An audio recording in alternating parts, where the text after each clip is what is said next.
Good afternoon, everyone, and welcome to F1 TV for the broadcast of the Bahrain Grand Prix qualifications. I'm joined by Kevin Korstein. I'm Kenny Charter. How are you doing? I'm doing good. Uh, yeah, it's time for the Bahrain Grand Prix. We are back on the Track. desert. Yeah, a track that the drivers know very well because pre-season testing traditionally take place on this track in the middle of the Arab Peninsula. The Sahir Speedway, I believe it's called. A pretty varied track with back-to-back-to-back straights, end of Sector 3 and Sector 1. With in the middle a pretty slow and technical section that is for qualification usually where the difference is made. It's on how the driver is able to push the car to the limits in this second sector most of the time. Of course, differences can happen on straights depending on the aero setup. It's also usually a track that gives great racing, thanks to the braking zones that allow a lot of possible moves around the outside, even are possible in turn one, for example. So, in my opinion, a track that I like a lot and that drivers have expressed over the years that they like a lot as well. And as we're going into Q1, we can, as the drivers are about to get out of the pit lane, we can speak about some of the upgrades that the drivers brought to this racing weekend. Plenty of teams have, pretty much all of them except two, if I'm not wrong, brought changes to this circuit. Changes that they've been studying since the pre-season testing that took place here now over a month and a half ago. And we have a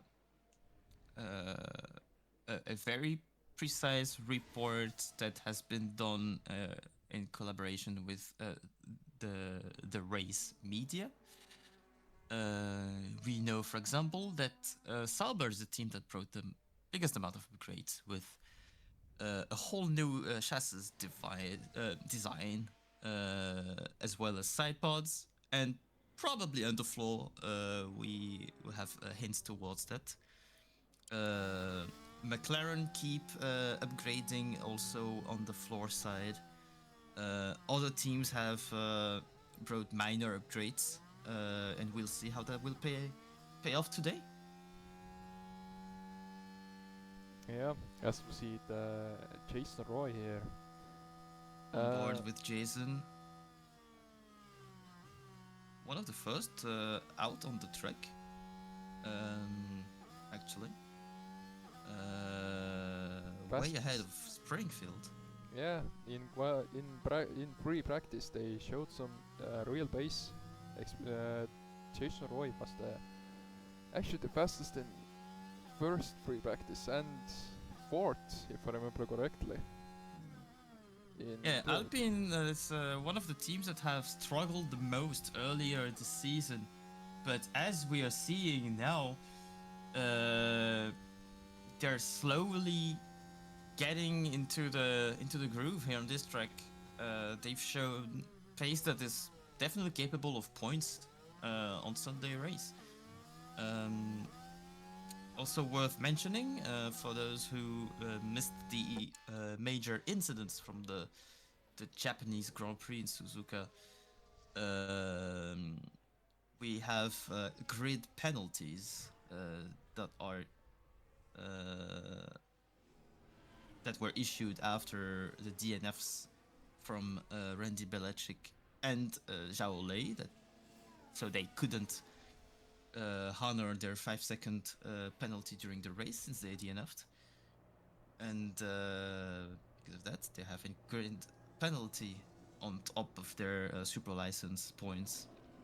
in Bahrain. So it's going to be 5 spots for both, as they were responsible of major collisions, quoting the FIA. So that will not help their weekend, especially for Belichick, who is struggling early this season.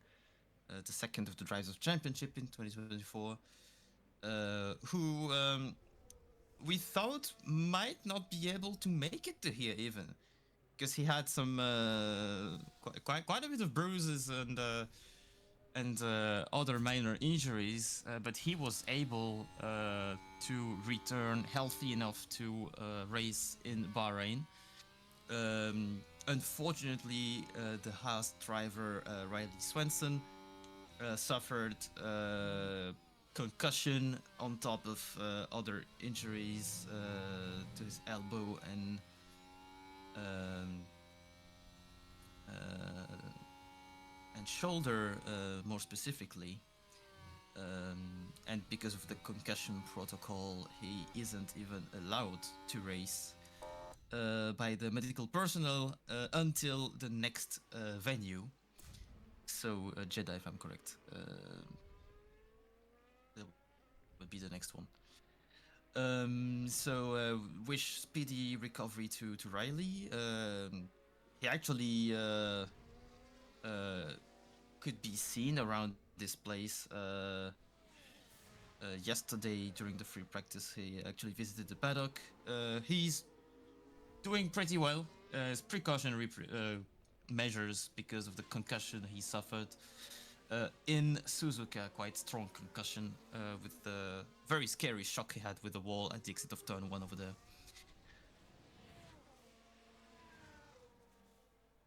And we're seeing the first flying laps of this session with Sardinia with a pretty strong setup too in the Sauber. Kevu with a pretty strong lap as well. Ignacio Ureta will cross the line for his first flying lap. And Sardinia as well did, and has the best reference time thus far with a 30.4. We know in quali pace it's possible to go way below 30 when the track temperature is warm enough, which isn't quite the case here. So expectations probably sit around a 28 time for the pole in Q3, or a low 29, possibly this afternoon, or should I say this evening in Bahrain. Yeah, let's see. Can Mr. Saturday do something today? Oh, it's Friday today actually, because the race is on Saturday. It's true that I mentioned a few times on Sunday racing, but in Bahrain, like in other places like Las Vegas, the race takes place on Saturday, which means the quali takes place on Friday, so it's not quite the Michael Zwart department, but maybe to his biggest advantage, since we actually are racing on Saturday, and that's the main event of the weekend. So he maybe will try to bring his Saturday confidence into the main race tomorrow. Yeah, we will see what this is bringing up, but Randy Belasik here, after his injury that he had, he's now allowed to drive again. So he had a pretty good practice. And yeah, I guess with the little pain that I guess he is experiencing or was experiencing with the adrenaline in the car. We've heard drivers in the past saying that they can forget about it once they're full on adrenaline and focused on their task. As long as the injury is not limiting motion ranges, which in Randy's case does not appear to be the case, since he was pretty satisfied with how he handled the free practice. So on longer stints that we're doing today. So that's a good test ahead of the race tomorrow. And the championship leader, his teammate Simon Schneecek, with the best Sector 2 time thus far, and probably some slipstream on the home straight. Ooh, almost went out on the last corner. He pushed that, pretty much to the limit. 130.0. And pretty strong time. Already getting 30.0, into 29s. Ahead of Zhao Lei, who he appeared very disappointed after Suzuka, since he had really good pace and had a big chance of podium. Zhao Lei had his car rebuilt on a new chassis, so he's already benefiting from the chassis upgrade that McLaren brought to this weekend. And Josh Nathaniel does not have this new chassis yet, so that's something to mention, of course. So I don't know if it's because of the crash that the team decided to preserve their only available new chassis to Zhao Lei.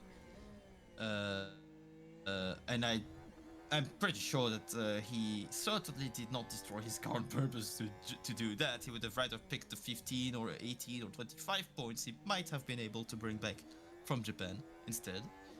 But as a consequence, that's what's happened.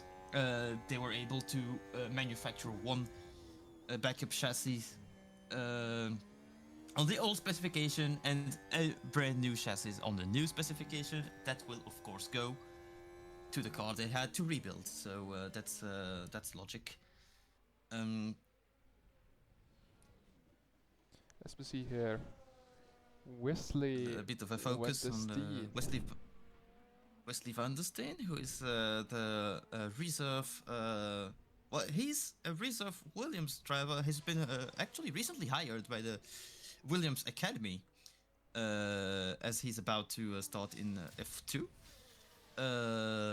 But because of a lack of availabilities on the Haas Academy side, they reached out to Williams and asked if they could borrow Wesley's service to replace Swanson for this weekend. It's of course a winning situation, since Haas needed a driver, and it's always a wonderful experience for a very young driver to have real-time learning experience in F1 to build upon for his later career. So it's of course a winning deal, and Van der Steen is gonna be racing the whole weekend, as of course Swanson is not able to race at all. He's present here, but he is not racing, surely providing some help where he can to his team, and probably also gives a motivational boost to the team when you have your injured driver who is able to make the trip, able to support the guys. Very nice of him to do that. He could have well just flown back to Australia and stay there and rest even more, but shows his commitment to the Haas team for sure. As we have 6 minutes remaining on this Q1. 6 minutes left into the session. We had a lot of things to talk about ahead of this weekend. Yeah. And we have one thing to talk about right now. That is the Aston Martins currently in trouble right now. Sam Fact with an outlap to start. So he will have his second run. Actually, his only run. Believe so. Yeah. No, his second run. Yeah, it's second run. Yeah, Sam Fact did already finished yeah. lap. Ignacio in danger. Ignacio Ureta. Ooh. In danger. And the rookie who has just joined for one session. The race lap record holder Ureta is in big trouble. ahead of tomorrow's race since he's currently on the cut line. Anyone behind him who cards a better lap than 30.794 will eliminate Ureta from Q1. What would big disappointment would it be? He was in a pretty good condition in pre-season testing here, and of course, well, he had the fastest lap, had the lap record from last year, but that does not translate to how his race went since he finished 14th. So, looking to take a revenge from last year's events. Sam Fact was a strong Sector 1. Jason Roy with Jason a Roy much with the better faster, Sector yeah. 1.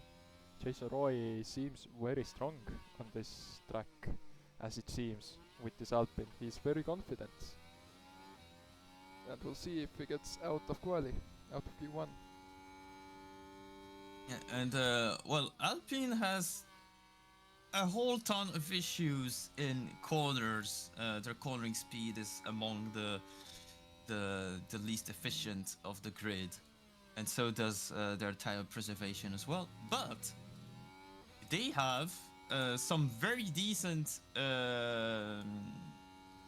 acceleration performances. They have a pretty light car, apparently. That's what I heard. And they have decent top speed as well. They showed it already. And this track, well, you need some very decent top speed. There are 3 major straights. We could even say 4 because there's the back straight. But it's after a slow corner, so you don't reach really high speeds. And Yeah. Jason Roy will make it to Q2. Bayer is already safe. Nobody will put him in danger anymore. Nathaniel is on a hot lap now and finds himself on the cut line. Needs to beat. I was going to say the mark from Lucas Wright, but probably more so the mark from Eigen, if Wright is able to improve as well. Ignatius Halton for a 3rd lap. Is he going out for another lap? Yeah, it looks like he's not giving up quite yet. And Liam de la Cruz, same thing. He is going out for another lap. Sarah Springfield will do the same thing as well, as of course she has nothing to lose from this this low position. Randy Belacic, very bad Sector 1. He is definitely done with this qualification. He will start among the last ones on the grid, and actually dead last because of the penalty. So that will be quite a challenge for him to recover from there. Of course, he's not quite yet at 100% of physical ability, so that means we pretty much expected Chick to not be at his very best. He will surely take tomorrow's race as a kind of nothing to lose, all-in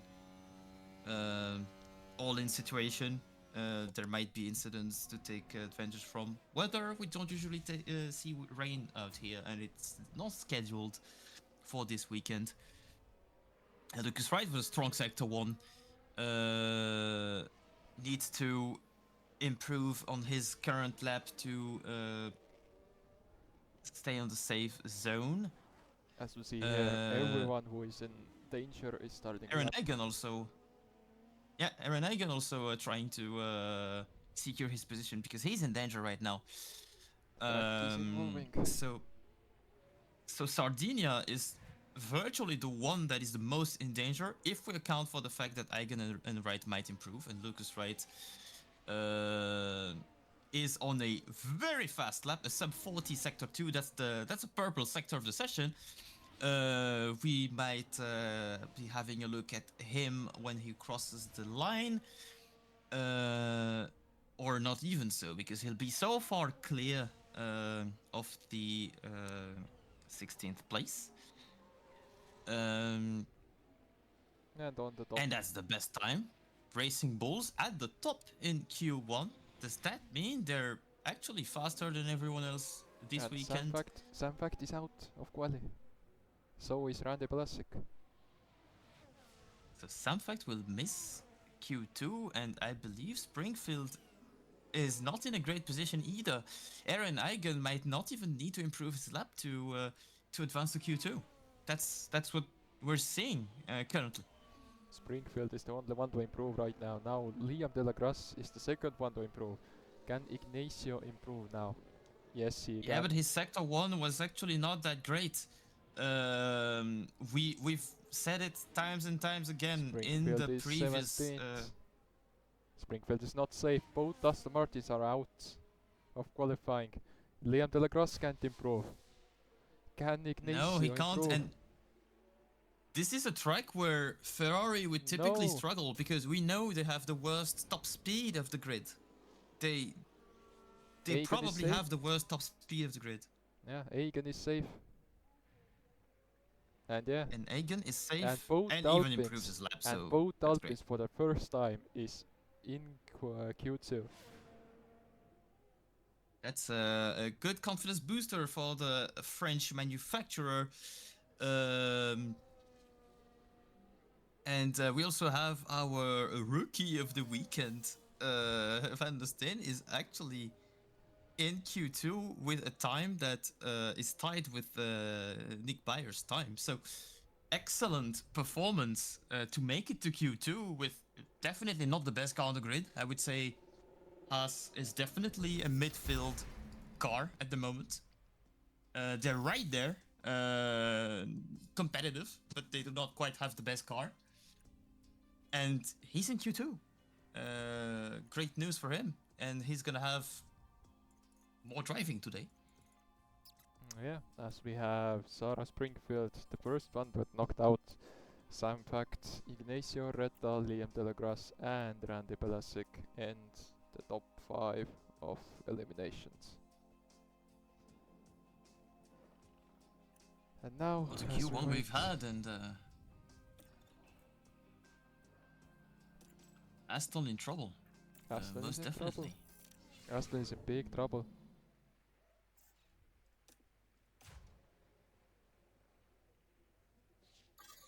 As we have started qualifying 2 now. 5 And drivers. something that is worth mentioning, Michael Zwart is through, even if we are not on a Saturday. It's Friday qualifying in Bahrain. We will soon see if the streak is actually tied to qualifying or is it tied to the day. I believe it's, of course, more tied to the one lap performance. Zwart has been able to be more performant than his peers on the one lap exercise. For sure, he found something that helps him in this regard. Is it setup wise? Is it driving wise? Is it the tire management? Is it a different way to manage the ERS over the whole lap? Is it there could be a lot of things, or is he just so confident to push his car to the limits and does so successfully? Could also be. But he's shown that on one lap he's yet to be beaten in 2025. Yeah, as we talk about. The only pole he hasn't scored was because of a penalty. Yeah, it was. As we go into Q2 now, Nathaniel is on an outlap. Väisänen is out with him. Nobody else has still coming out of the garage. One thing to mention about our rookie driver who has joined the grid for this race. In practice he did over 90 laps. Nobody else did 90 And laps. that's logical. You're a newbie in F1. You want to get the biggest amount of experience you can, and you also need more time as a young driver to give appropriate feedback for your team to set up your car, and that's of course a requirement that is logical. Young drivers typically drive more laps in free practice than the very experienced ones. We already know that. But he was very right to drive long stints in FP sessions yesterday. As we see, Nathaniel in sector 1. 27.2 for the first sector, that's fastest, and we're waiting until he crosses the line to see his benchmark for everyone to beat.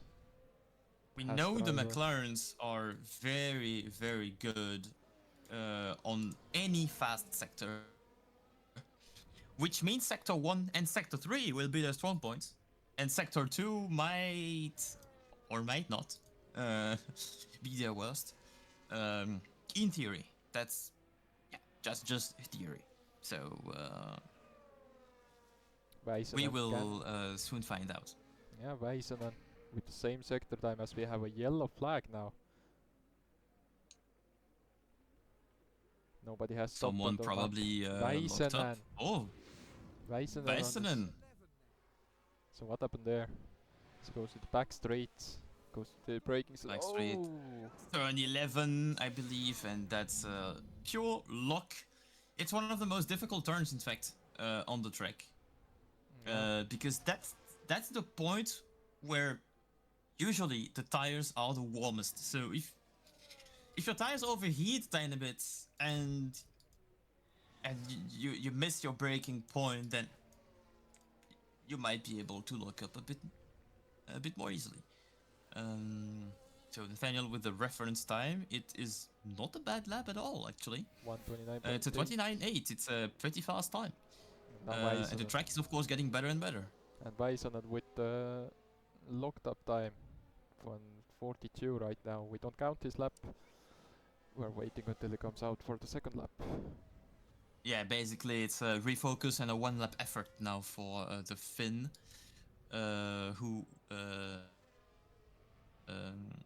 had a wonderful Melbourne weekend, finished second.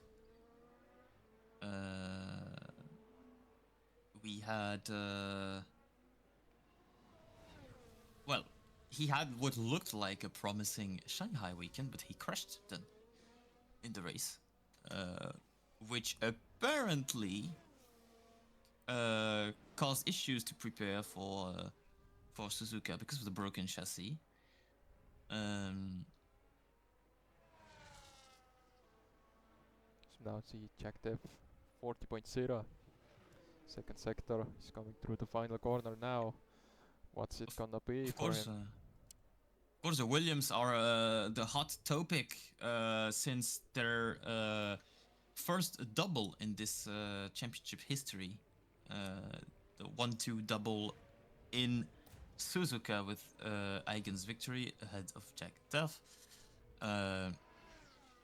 He is currently leading Q2, and we have high expectations of Williams this weekend, because if they manage to show the performance they showed last week, then of course we're looking at them as favorites for this weekend. Yes, Xiaolei on the pictures right now as we go on board with him.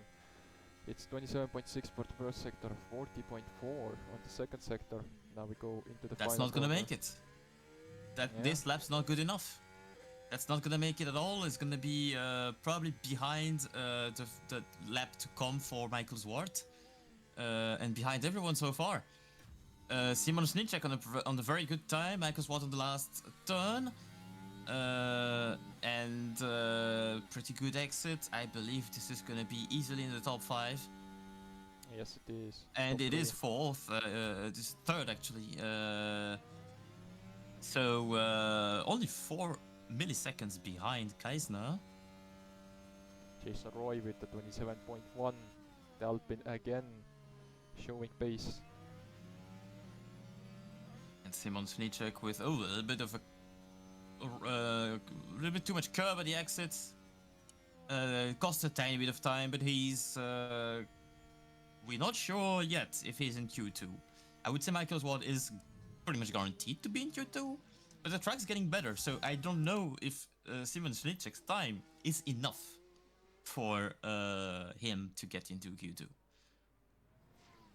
Yes, Jason Roy with a Jason Roy very decent. with Egan 40.1. Jason Roy is 40.4, so he's 3 tenths already slower. No surprise that Williams handled very well in corners, especially medium and fast corners in Suzuka. So it's logical that in Sector 2 there's a disadvantage for the Alpine, and Jason Roy is not able to make a good enough lap for this time. We'll wait for his second stint. Alfonso Casino now on the last straight. Good exit, and I believe he's gonna be safe for now. Sector 3 was not that great. So we see And just Bayer is for 15th. So yeah, Väisänen now didn't make a mistake this time around. great Q2, great Q2 he's actually having, but great Sector 2. Very strong Sector 2. Ferraris are the best in slower sectors, and they're showing it again. Yeah, top on And the timing this is board. a reference lap. 29.4. 29.4 is good enough to where I believe it would be a decent grid position for the race in Q3. So so far so good. Nathaniel out with a fresh set of soft tires. Now it's gonna Yeah, be the probably. fresh runs.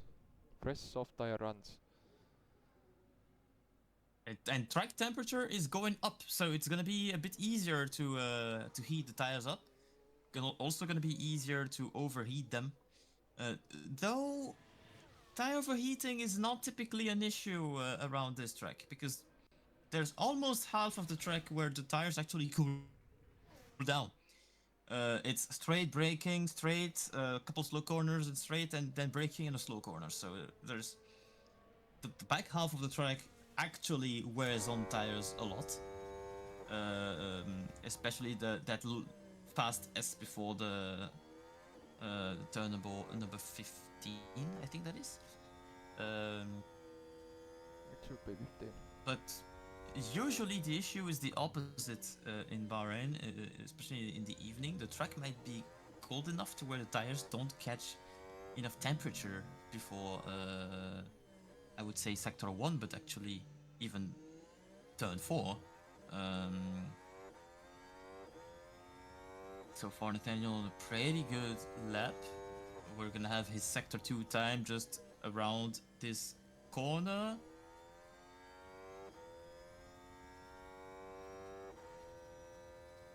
The sector 2 is Over there. 40.0. Not bad.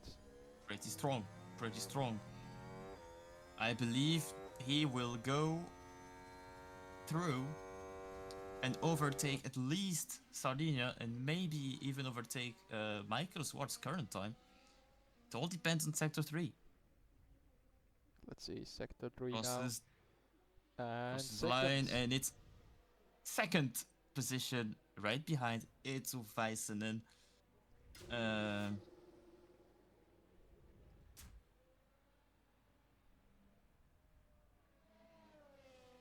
Whatever, we haven't really mentioned him so far in this qualification. The reason is pretty simple. Had the second fastest time in Q1 and was completely out of danger. We, of course, focused more on the cars that were contending right around the cut line. So he had a pretty stress-free Q1, and things are now getting serious. Only the top 9 cars advanced to Q3. So you need a strong lap to be able to advance, and Kevu needs to deliver that now.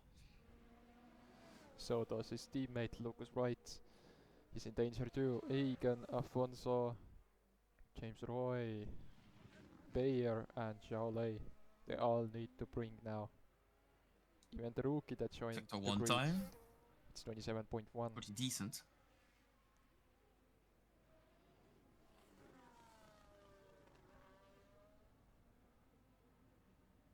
The most difficult corner on the track, almost, followed by the next one.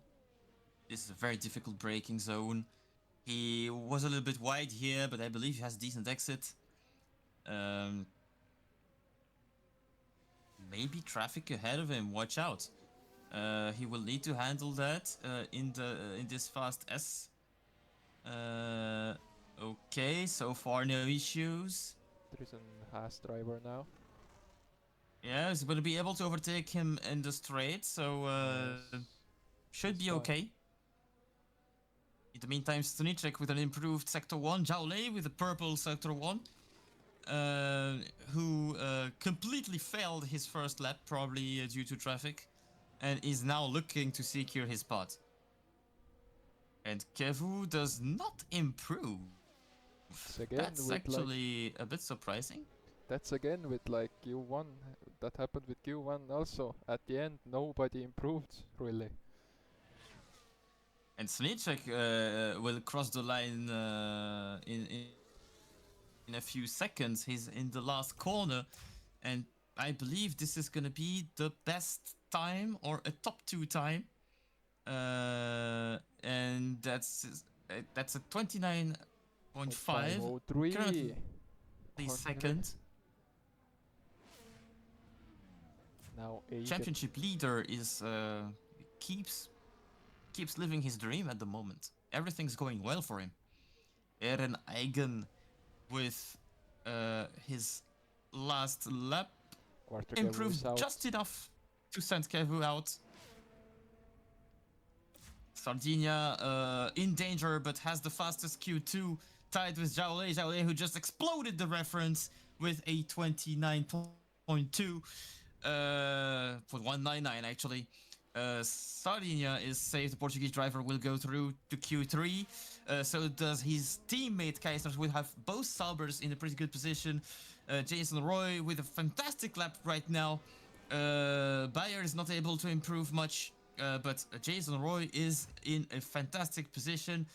Is he able to get the slipstream just enough? Yes, he does. He is second in Q3. Yeah. Lucas Wright and Lucas Wright had issues. This time is very bad, so he seemingly had a lot of issues. And all of a sudden, we have both leaders, both racing bulls in Q1 are not even able to match their Q1 times and are both out in Q2. Will start from the back of the pack.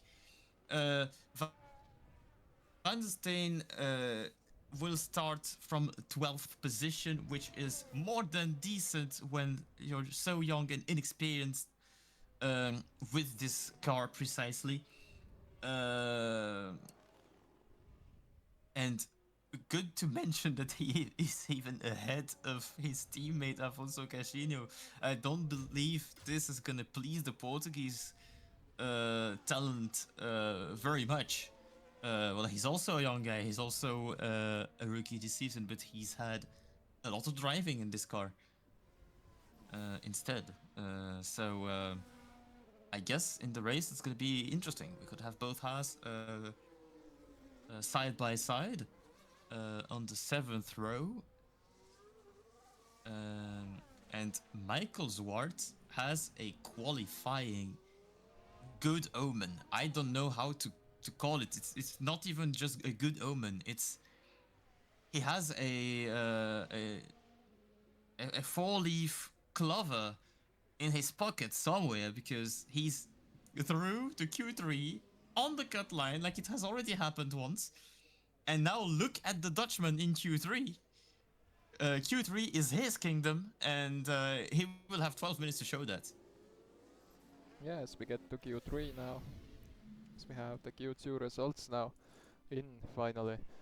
Eren Eigen is the first one to be knocked out, then followed by Quarterkevu, Wesley Van der Steen, Afonso Caixinho, Nick Bayer and Lucas Wright, and the top 15, top 17. And the relative struggles continue for Racing Bulls, despite having, on proper pace, a very good car. They they seem to lack the consistency over a weekend, or they also seem to struggle finding peak performance on one lap as well. That's something we noticed in Japan, for example, but pretty much everywhere. And now we're Now we're getting waiting. to Q3, Now we're waiting. and so far, cars are not coming out of the pit lane. They're waiting for probably slipstream is a factor here. More than even dirty. If you can get slipstream on the whole back straight, not the back straight, the last straight, you can gain quite a bit of time.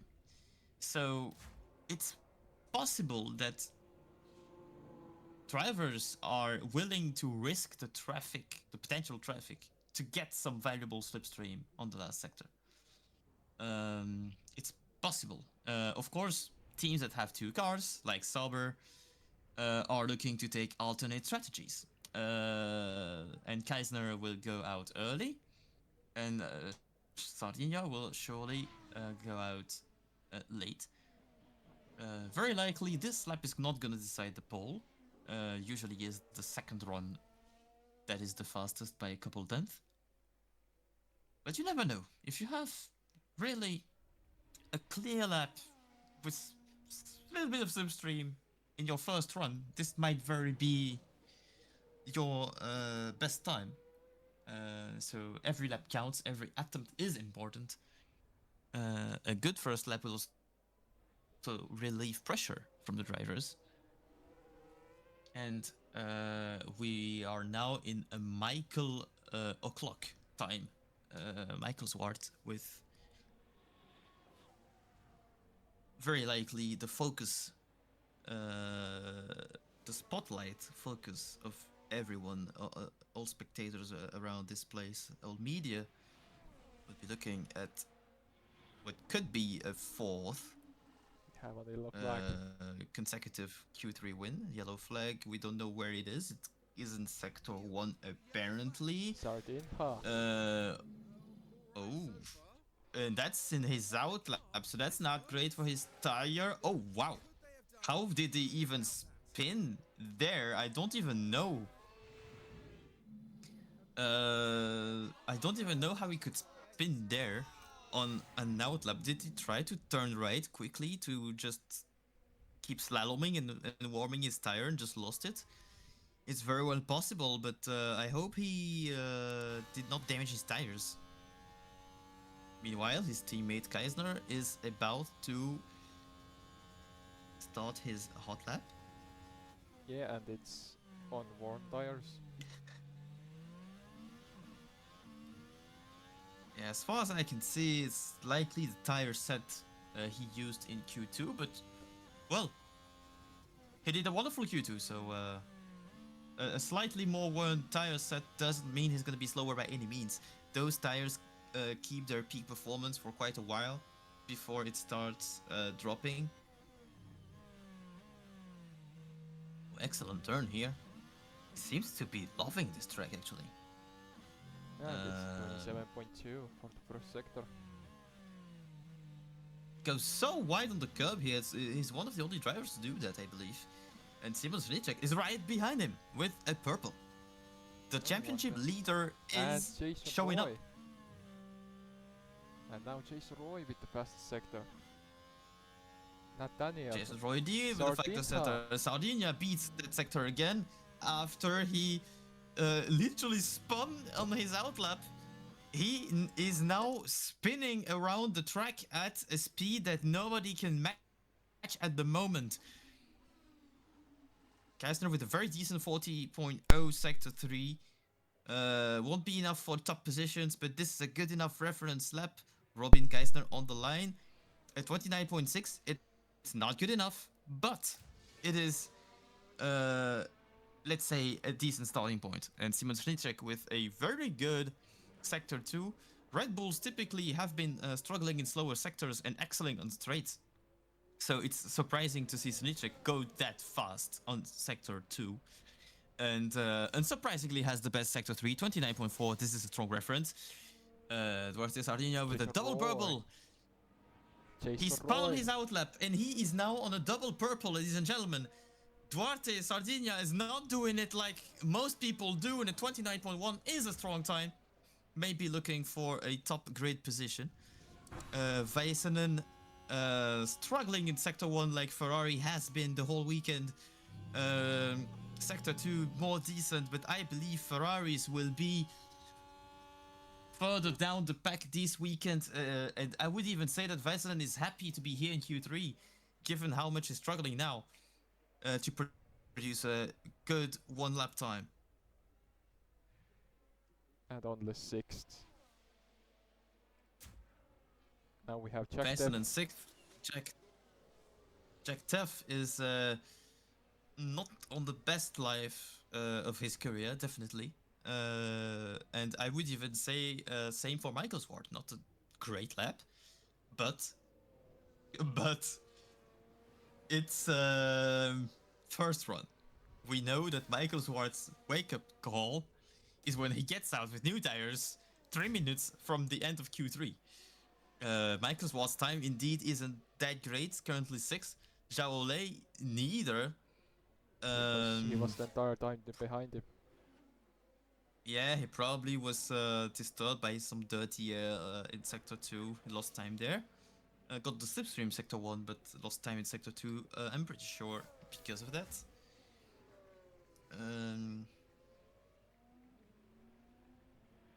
And Sardinia from a spin to the win, maybe this Q3. We never know. Maybe it's the strategy that he used on purpose to warm up his tires. It might have been a strategy because he actually spun in the least dangerous spot on the track. Yeah, but there was a McLaren. It might have been. We saw a replay. There was It might have been on purpose. Yeah. We need to ask him after this qualifying session. We need to ask him if it was on purpose. I wouldn't believe it would be on purpose because it's far from optimal to warm tires. But you never know. You have half a lap to clean some dust then, and then, wow, if it really was an on purpose strategy, this is madness. Spinning, then setting the fastest lap is something that we've just never seen. It's something that we've just never seen.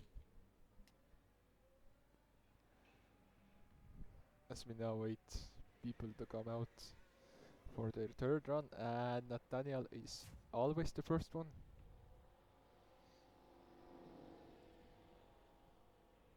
It's a hilarious situation.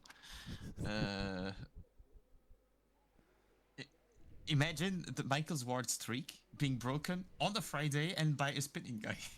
just that.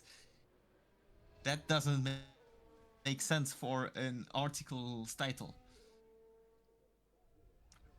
McLaren has been pretty discreet, but they're both in Q3, and Nathaniel currently in second has all pressure gone for his second attempt, actually. As we now wait, Simon Strisnak is second again, out on outlap. As we wait, James Roy, who is third right now with this Alpine that we haven't seen here since I don't know when. It's a long time ago. I don't believe any Alpine has made it to Q3 this season thus far. I would need to check this info. Maybe Nick Bayer made it to like 9th, or I believe he made to 10th on the grid, so he barely missed Q3, but didn't make Q3. Yeah. It's to be verified. So see, Nathaniel is in the last sector now. Waiting for him to start his lap, and can he improve now? Can he take the pole position away from Sardinia? He's now starting his lap. Now he will cross his line and we will see. He has started his lap now. The air is wide open to the first braking zone. Hopefully no traffic for him. So yeah, it is traffic. His teammate, his own teammate, sacrificing his lap time. So this lap is not gonna be an improvement. Is McLaren doing a Ferrari type of strategy in and the Ferrari in too. Suzuka? And I Simon believe. Sisnek is Oh my the goodness! same. The same thing for Simon. Snichek stuck behind the Ferrari, who might actually be called on a penalty if the stewards saw this.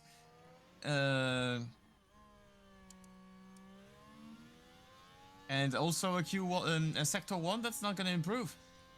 The window is wide open for the Mercedes driver, Michael Zwart, to maybe improve his lap and maybe get another pole position. On board with Keisner, the other Sauber, currently Sardinia is in pole, but Keisner is very fast thus far and has shown being pretty comfortable in Q2. And he is on a fast sector 1, a faster sector 1 than his previous. Pretty promising.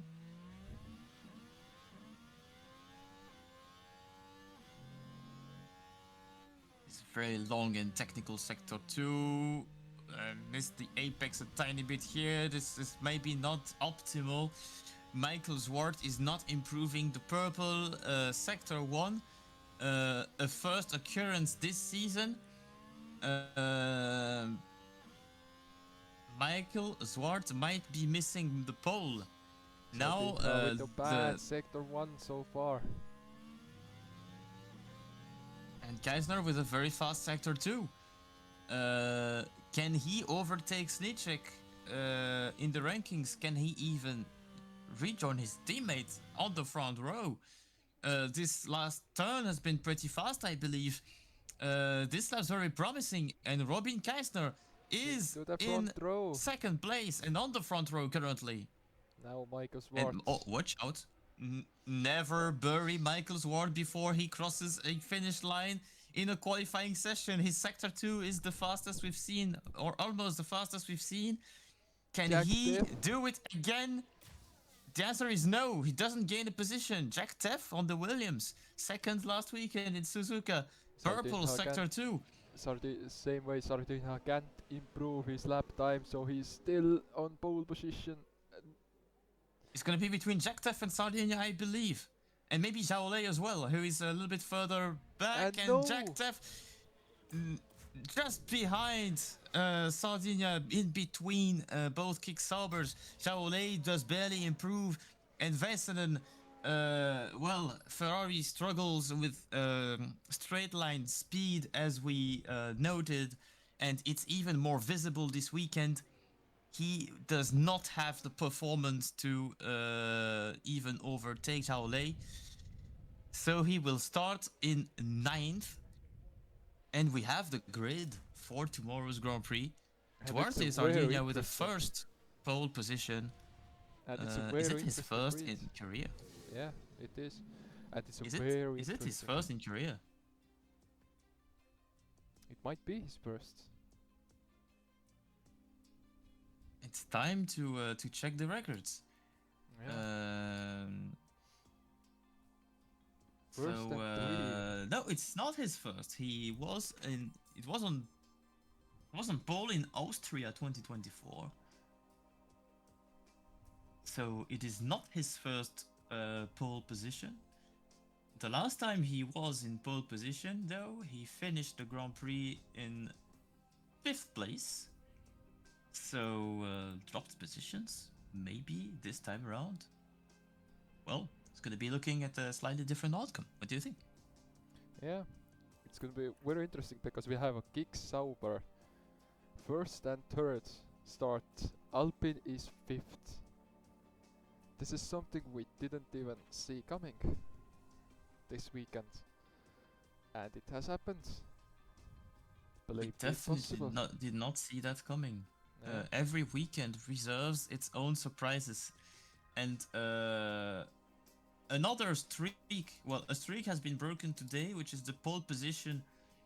The pole position streak from Michael Zwart. Um, we also need to mention another streak, and that is the Samfact 5th place streak in the race. Can he keep it going? Starting from this far back, I don't believe so, but We will see. Maybe there is we will red see. flags, maybe there is crashes. We will see it tomorrow. But yeah, it was fun. A quick point on the championship. We have so Jack Duff currently 4th in the Drivers' Championship, starting from P2. And the current championship leader, starting 4 spots behind him, and Aaron Egan is much further back on the grid. And Jan Cruz as well. So Jack Duff may be looking at a very strong operation for the upcoming race. Yeah, Zhao Lei getting a penalty too, so he's gonna drop some places. And yeah, Indeed. this has been a very fun qualifying, and we will see you in the race day. Thank you for joining, and we see you tomorrow for the race.